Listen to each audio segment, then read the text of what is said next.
Welcome to another micro episode of What We Have Been Listening to, featuring Roper. Hi. Featuring me, Hunter. Hi. Yeah, hi. Hi. We got some music for you. We do. We got some good music. I'm pretty excited about this list. I always really like these. These are more of like just a fun factor for me. I don't have to put too much work into it. I got to learn more about some songs I've been listening to, and I really enjoy. I get to share and promote these amazing bands that maybe some of you also like to talk about, or some that you've never heard. Yeah, that's my favorite part, is sharing bands that I think people haven't heard. Oh, I mean, just from my experience, I think I don't know 2 of your 3 songs ever.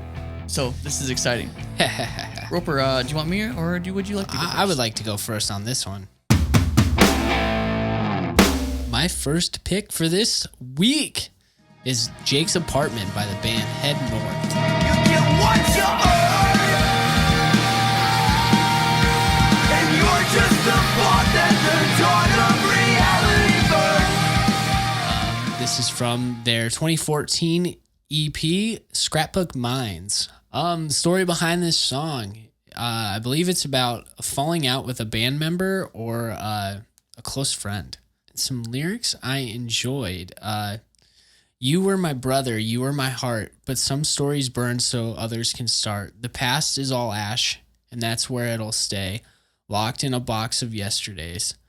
And if you hold it tight, you can keep it close, but that is no place that you should call home. Progress is key, so take what you earn. When some stories start and some stories burn. That's actually really badass. I know, dude. This guy's well, I'm gonna get into it in here in a second. I picked this song. So I saw these guys open for Knuckle Puck maybe right after Copacetic came out. Okay. I was absolutely blown away by like the guitar. It's got this like ambient feeling to it. Mm-hmm. Well, the first song that I heard by him was their song called Brave Hands, which is amazing. That has a more ambient sound to it. But with this song, I just absolutely fell in love with like the lyricism and the imagery that he puts behind his lyrics. I kind of relate to it because like I had this friend growing up, and like we would spend almost every weekend together. Like he was like my fucking brother essentially. And like a lot of people where I'm from growing up, if you played on the same like football team, oh, you're my brother, you're my brother. But we went through everything together, like breakups, just like so much. We went through so much together. Like I love this guy. His family loved me. I loved his family and stuff. What happened? So I moved away for a year, went to Cedar Rapids, went to college there.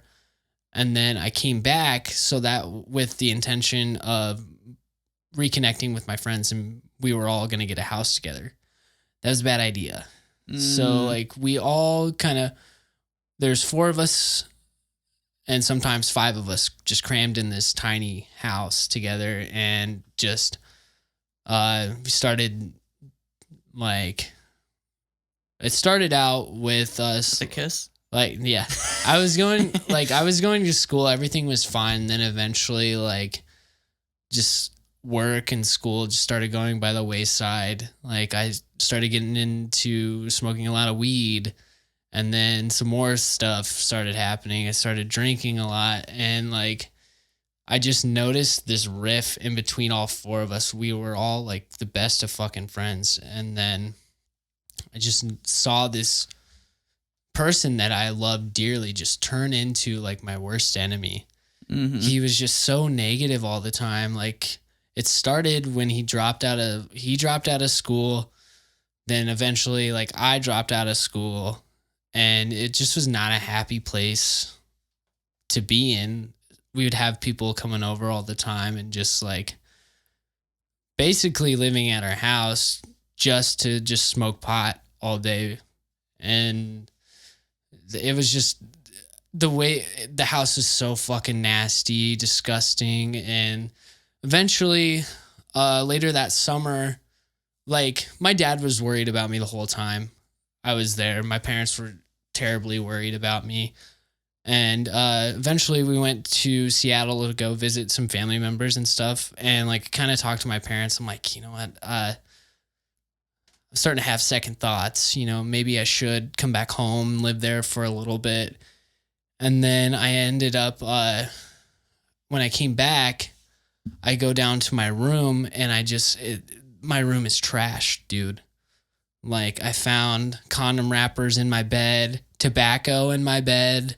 What the fuck? I think you've told little bits and pieces of the story. This is kind of like the actual my side of the story, essentially. And at this time, our fight hadn't really blown up yet. Like, when I lived there, it was just constant, just, Roper, you're a pussy. Like, you hear that every day, and you start to not stand up for yourself. You start to not believe in yourself anymore. And so I moved back, or I didn't move yet. I got back from my vacation, kind of had that clarity of, oh, maybe, you know, my parents are right, which most times they are. And they seem to have that. Yeah. And so finally, like, one of my other friends ended up getting arrested, and we get a call and they're like, oh, you need to take all the pipes and stuff out of the house, you know, bury him in the backyard. And then he's like, and this was the second time that we had to do it. And I just look at I'm just like, I'm not doing any of this again. Like, this is fucking stupid. I need to leave. So I called my dad the next day. I went to work the next day. Then I texted my dad. I'm like, can you come to work? And so he comes in to Penny's. I was working at Penny's at the time. And he's just like, what's going on, dude? I'm like, I think it's time to fucking get my shit and go. Can we do it after I'm off work? So we move out. I moved out. And then me and the friend, he had said something about me. So I did a shitty thing and like fucking said some shit back to him or about him to someone else that ended up ruining another relationship that he had. Mm-hmm. And it all just kind of blew up from there. Damn, dude. Yeah, that got pretty fucking heavy. But this song kind of like reminds me of it. Like, him and I, like, we didn't talk for about 5 years, but like we eventually patched things up. Like, our friendship, it will never be what it was, but hey, we're working on it. No, super relatable. I mean, like, I think that's an original story, but I think the idea of like a broken friendship that you tried to patch up is like, you know, it's like when you break a bone, it's always going to be easily broken again. Like, the first time I heard this song, it was just like, I was instantly drawn to the "You were my brother, you were my heart. Some stories burn so others can start." Mm-hmm. And without that falling out, I would have never been accepted into this other friend group that kind of just like I was telling you off mic, but this other friend group that I started hanging around, they just like made me into the guy that I am now. They taught me how to like stand up for myself, and they taught me how to basically be a person, you know? Yeah. And yeah, so some stories burn so others can start. I'm smiling at Roper right now. Yeah. Makes me happy to hear it. Yeah, that got pretty deep. I wasn't expecting that, but it's your turn. Okay. All right. I got one of my favorite songs to talk about. This song is called "Good Things" by the Menzingers.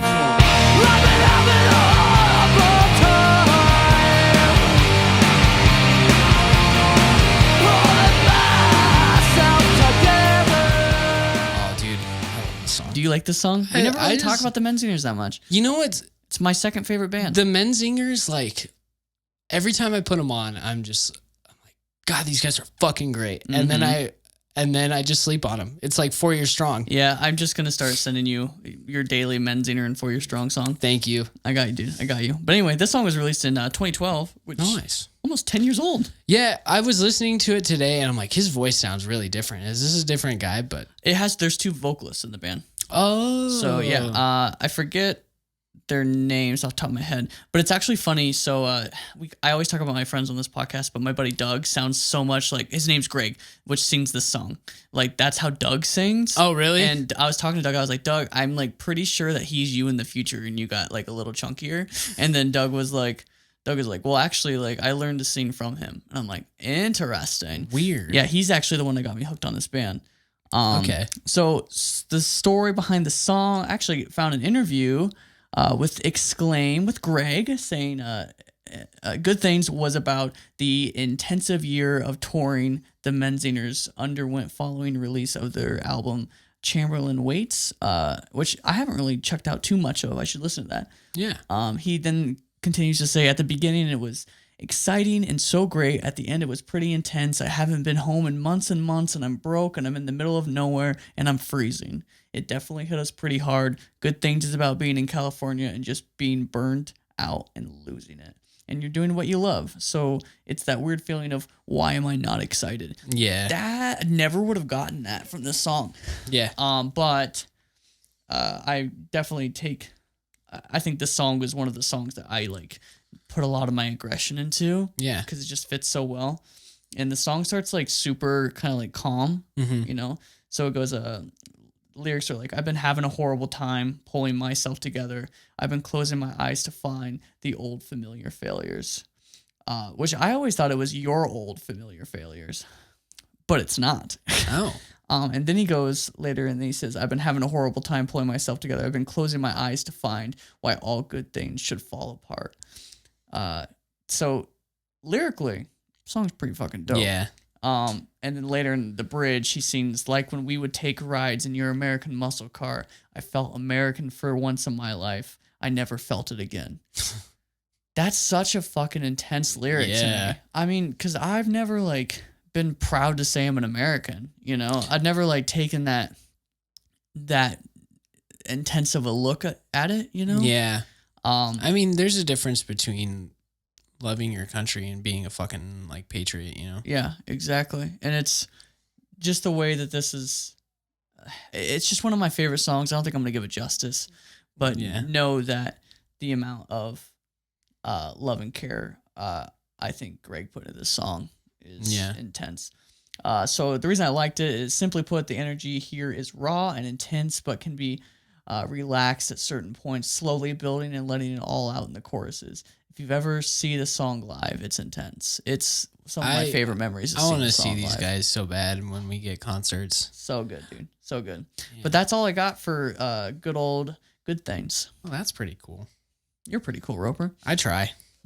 My second tune is by the band Knuckle Puck. If you guys have tuned in, you guys know that I like Knuckle Puck. I've never heard of them, but please continue. The song that I picked is Bedford Falls. All the things I thought I'd learned, you emptied every pocket to fill me up. A Bedford Falls. While I Stay Secluded EP, which is probably my favorite EP that they put out. I would agree with that. It's an intense EP. It's intense, but front to back, it's amazing. Great EP. This is the closer off of the album. Basically, the story behind this song is Bedford Falls is a closer for While I too read an interview. Oh, okay. Bedford Falls is the closer for While I Stay Secluded. It is heavily influenced from the classic movie It's a Wonderful Life. Knuckle Puck puts themselves in the shoes of Harry Bailey, the brother of George Bailey. George Bailey's the main character of I've never seen this movie. It's pretty good. Okay. It gets grouped in with Christmas movies, but it's not really a Christmas movie. In my opinion, it just happens around Christmas, like Die Hard. That's a Christmas movie. You are put into the perspective of Harry Bailey, brother of George Bailey, down on his luck, borderline suicidal protagonist, and his family and friends. They switch through many different characters' points of views, most notably George, Harry Bailey, and Mary, the wife. Knuckle Puck, in parentheses, Harry, spends most of the song self-deprecating, letting someone they love, George, sacrifice their entire life for them while that person is nearly destroyed by it. Bedford Falls is the town where the film takes place, in which George often describes as measly, crummy old town. The song could, and then somebody had noted that the song could be about Knuckle Puck appreciating all the people they have encountered to make the EP come alive. Damn. Yeah, dude. Once I found like the meaning of this song, because I watched the movie and I'm like, hey, I know a song called Bedford Falls. I wonder if it's one and the same. And I was right. Ooh, yeah. That's such a great way to write, dude. music. These guys are smart. Like, yeah.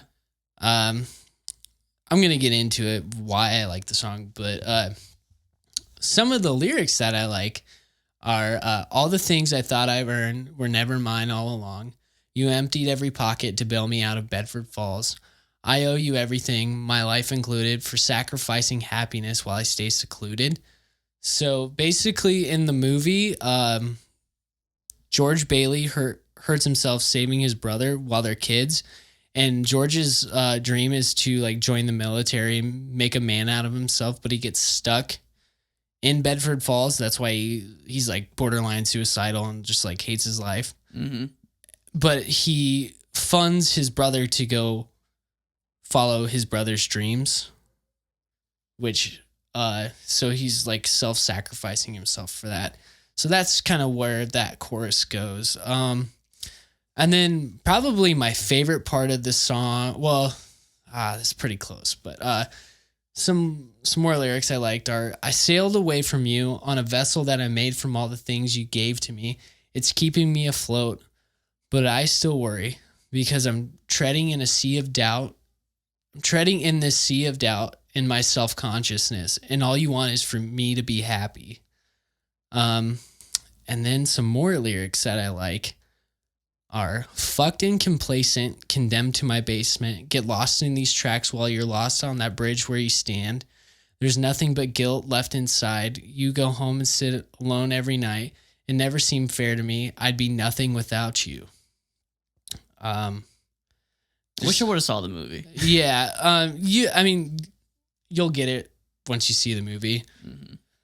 But I love this song just because like the deeper meaning behind it, like for them to take all these different characters and talk about it, make it a song, just blows my mind. That whole backstory, and I just find it fascinating. But I also did kind of find my own relation to the song as well.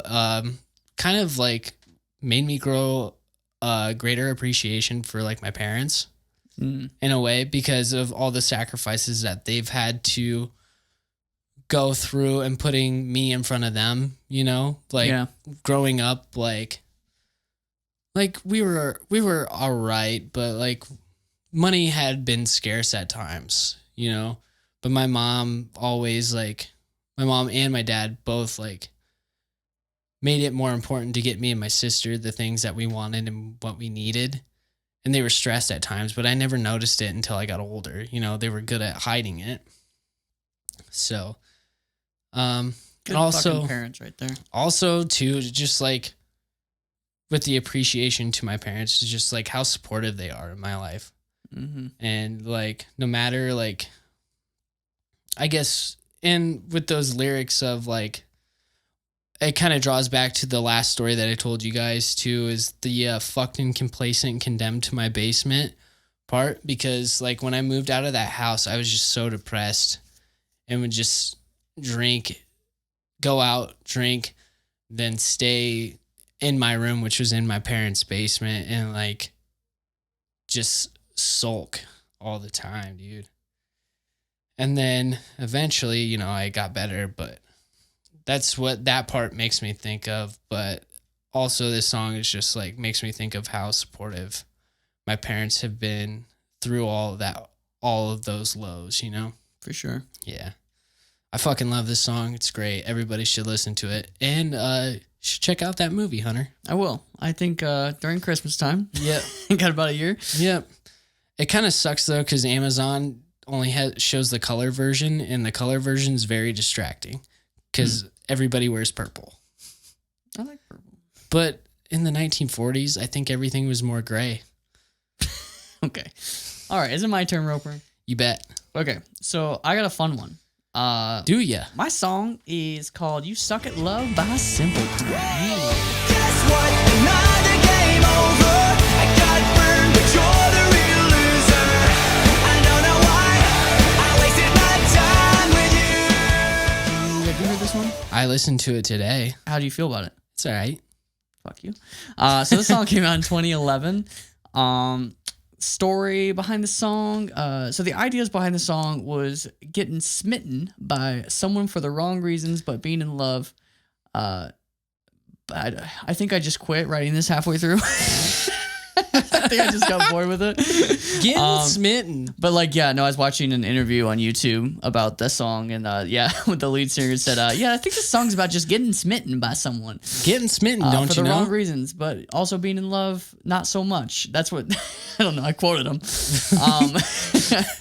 So That sounds about right. some lyrics I really like from this song is actually, let me tell you a story behind this real quick. Why don't you?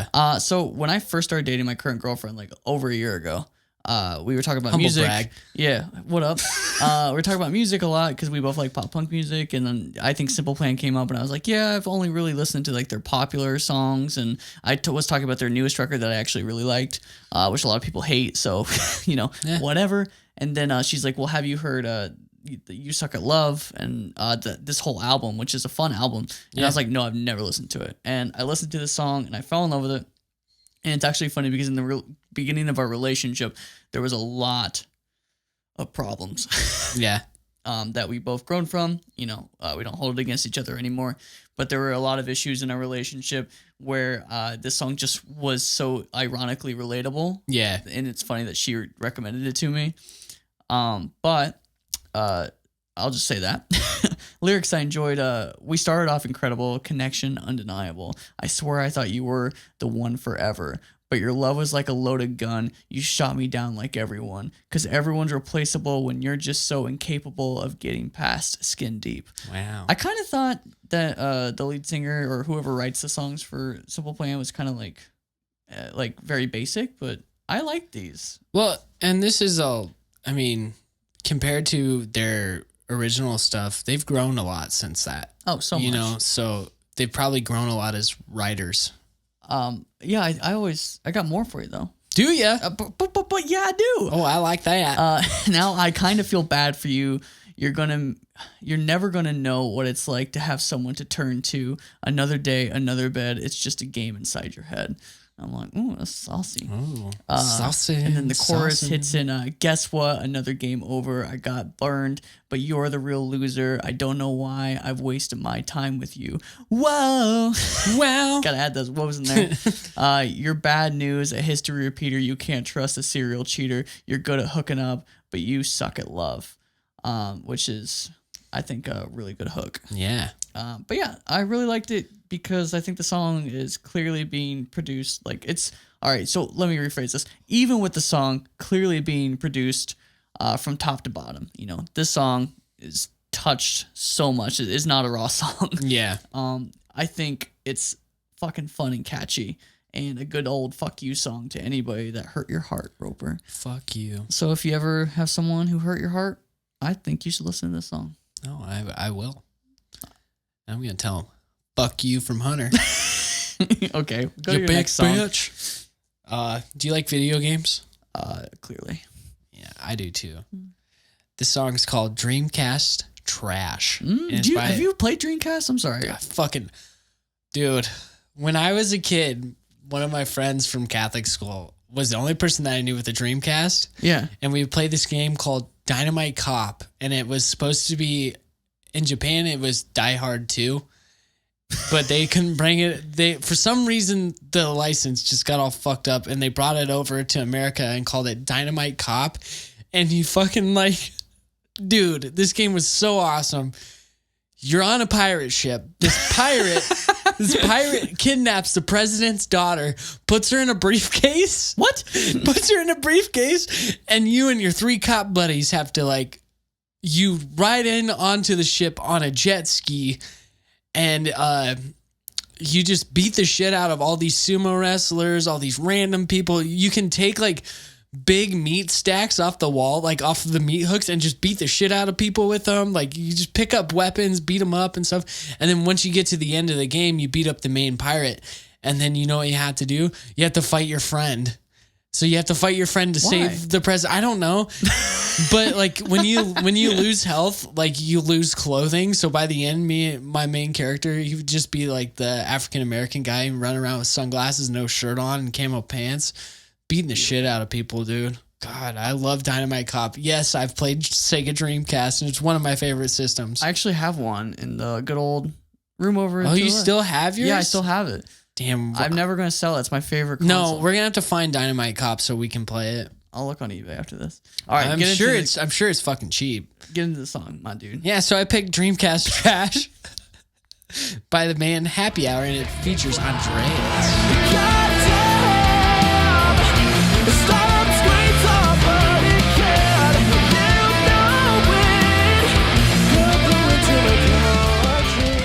This came out in 2017. I showed you this song before we started recording. What'd you think of it? It's definitely your song that has the twangy guitar parts that you have every week. There's I don't want to spoil what you're going to talk about, but Okay. I'll just say this. I enjoyed it, but for a reason I didn't expect. Okay. I'm going to get into my interpretation of the song. Song's about looking back on your childhood memories with like through video games. And as somebody who's grown up with video games, I do it quite a lot. Same. It's about your childhood memories and remembering all the good times you had with those games, like specific moments and stuff. Also, there's a lot of sexual innuendos in this song. Missed those.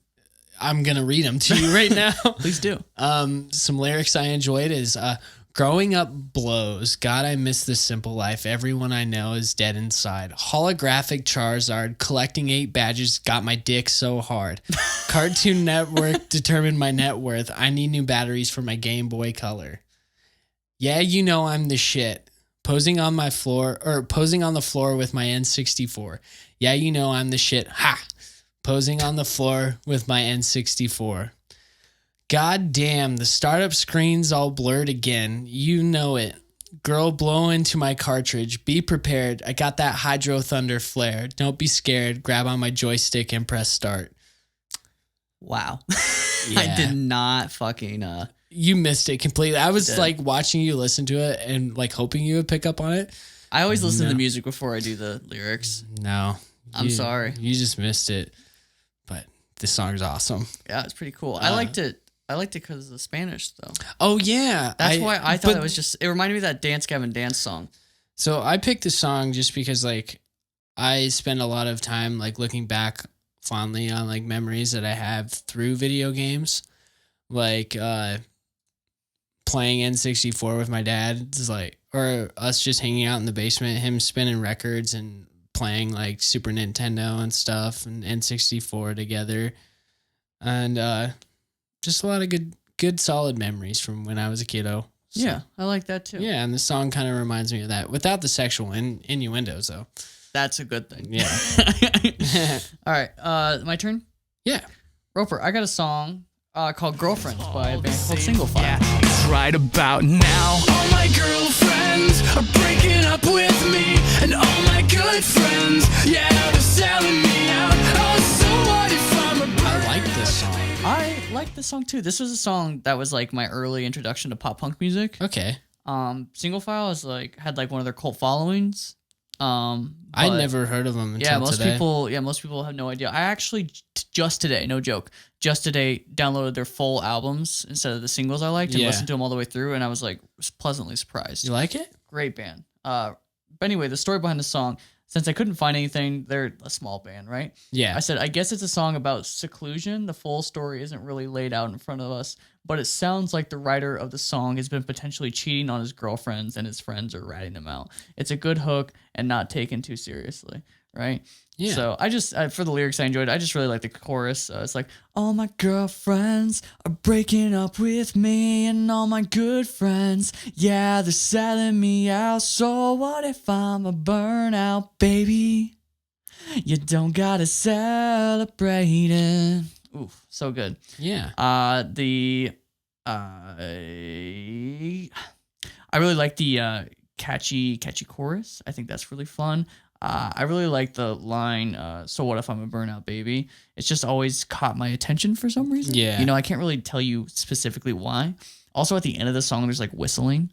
Yeah. That's always a cool catchy hook. Normally I don't like whistling in a lot of songs. I think like the year 2012 had the most like whistling Probably. I've ever heard in any lineup of music, but this one fits. Yeah, it fits so pretty I'll well. take it. I really liked it. But that's all I got. Yeah. Is that all we got? That's it.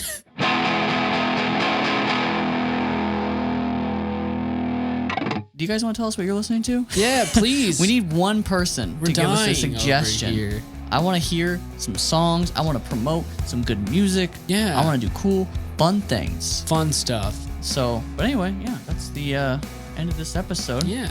Thanks. Make sure to check out the social medias. Yeah. Check out our Spotify. Little spotty. We're gonna have all these playlists up and running. Yeah. Which is going to be cool. Yeah, Roper's laughing because literally in the middle of this fucking episode, my roommate decides to do laundry, which ruins our recordings. Yeah. And so I was sitting there, like scrubbing through audio, trying to find out what songs we were playing and what episodes.